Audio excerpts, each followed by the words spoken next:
you also have a really fantastic story of entering the field and really, I mean, you you really succeeded right away. So what kind of tips can you share for those that are going to be applying for their first job or are still kind of new in the field? Just be humble enough to get to build. I mean, I have never had the disposition of believing that just because I had something like a higher education or a different cert that I was below doing things that I thought were trivial. I mean, because trust me, there were times where I had to do tasks. I didn't have to. Again, we don't have to. We're adults, but it's more of like I there's always something to learn. So, for example, when I first, I finished, I passed my cert on December 30th, or the 28th of last year. Yeah, we're almost at the Um, anniversary.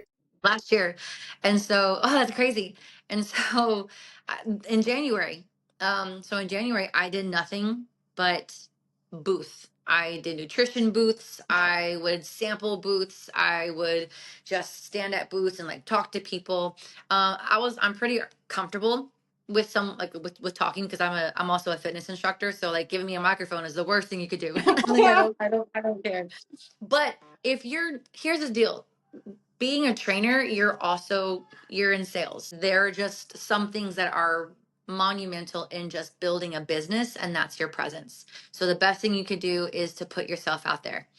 Talk to people, get comfortable, know your product. Know you don't have to. Here's the thing: you don't have to sell someone on what you know until they're interested in what you Yeah. have to say. And so, I mean, and that sounds so cliche, and I can't believe I just said that, but it's just so true. I was okay with being at a booth every single day if it got me in front of people.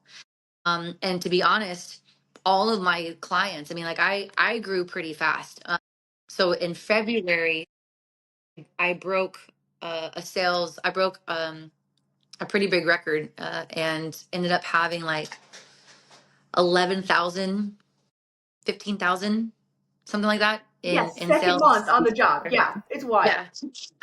And so, but here's the deal.